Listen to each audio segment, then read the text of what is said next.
Halo semuanya, aku Ahmad Rushdar Rizie dari SMA Negeri 4 Palembang. Jadi seperti pada video sebelumnya, di video kali ini aku akan membahas lagi sebuah buku yang baru saja aku baca yang berjudul Suhogi, Biografi Sang Demonstran 1942 hingga 1999. Jadi mungkin kebanyakan dari kita itu ketika membayangkan nama-nama orang-orang yang berpengaruh bagi kemerdekaan Indonesia atau reformasi Indonesia, itu mungkin yang terbayang di pikiran kita adalah Soekarno, Hatta, Muhammad Yamin, atau Supomo. Namun ada satu tokoh muda Indonesia yang berperan dalam dunia aktivisme dan sastra yang bernama Suhogi.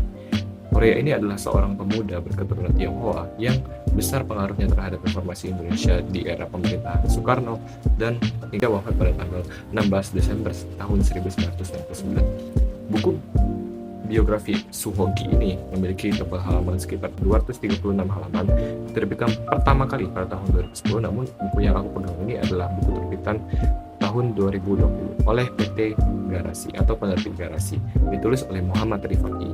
Jadi masuk ke dalam pembahasan dalam buku ini. Jadi yang dibahas dalam buku ini adalah ya sesuai judulnya, Suhogi, yaitu biografi seorang Suhogi yang merupakan seorang aktivis sekaligus pemuda Indonesia yang cukup fenomenal dan terkenal.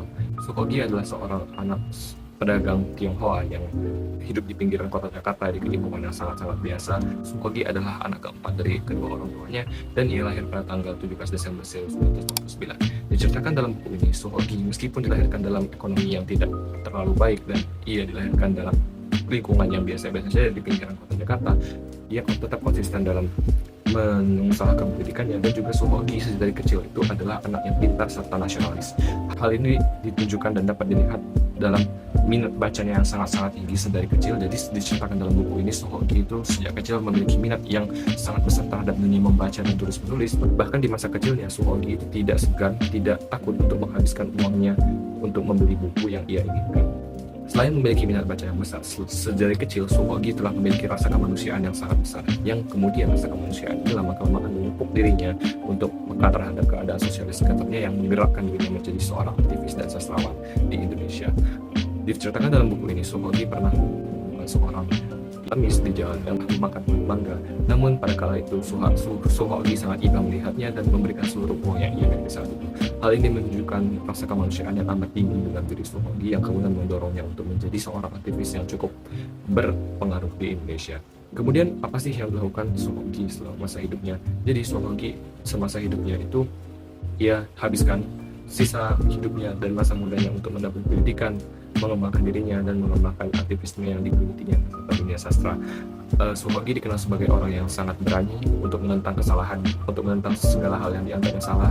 Suhogi juga berani untuk mengemukakan pendapat yang ia miliki di dalam kepalanya dan di dalam dirinya, sehingga Suhogi dikenal sebagai sosok aktivis yang sangat berpengaruh di Indonesia. Kemudian selain bergerak di dalam bidang aktivis dan organisasi, Suhogi juga menciptakan beberapa karya sastra seperti buku dan beberapa puisi, dan bahkan puisi tersebut juga beberapa di antaranya ditulis dalam buku ini secara lengkap. Kemudian di dalam buku ini juga sajikan beberapa pemikiran-pemikiran Suhogi terkait beberapa hal, seperti contohnya terkait Tuhan, agama, dan bahkan perempuan dituliskan dalam buku ini, dan dijelaskan berbagai macam pikiran berkaitan dengan berbagai isu yang ada di dalam hidup Suhogi pada kala itu, membuat kita menjadi lebih tahu sosok Suhogi bukan hanya karena track record atau jejak langkah hidupnya, melainkan kita juga melalui buku ini mengetahui apa yang terkandung di dalam isi pemikiran Suhogi melalui pemikiran-pemikiran yang diujarkannya semasa hidup.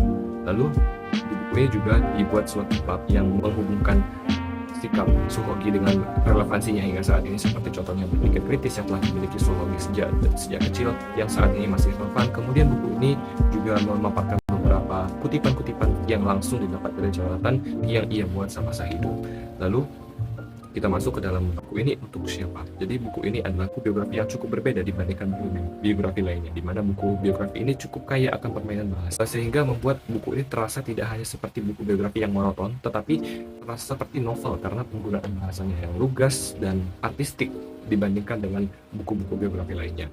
Itulah yang menjadi salah satu kelebihan buku ini. Namun pada saat yang sama ada pun kekurangan yang dimiliki oleh buku ini, yaitu pembahasan yang menggunakan bahasa yang tidak seperti buku biografi yang lainnya, di mana biasanya buku biografi itu memiliki bahasa yang sederhana dan dibaca oleh semua orang. Buku ini cukup memiliki banyak permainan bahasa di dalamnya, juga memiliki kutipan-kutipan yang langsung didapat dari Suhoki. Mungkin bagi beberapa pembaca, hal tersebut dapat menjadi kekurangan karena buku ini akan menjadi terkesan monoton dan kuno, terlalu klasik bagi mereka, sehingga hal yang bisa ditingkatkan dalam buku ini untuk meningkatkan kualitasnya dan relevansinya di masyarakat adalah untuk meningkatkan ilustrasi dan mungkin beberapa dokumentasi yang ada dalam buku ini, sehingga pembaca dapat lebih mudah membayangkan apa yang sedang dibahas dan diceritakan dalam buku ini. Mungkin segitu dulu aja untuk video kali ini mengenai buku biografi Suhoki. Kita ketemu lagi di video selanjutnya.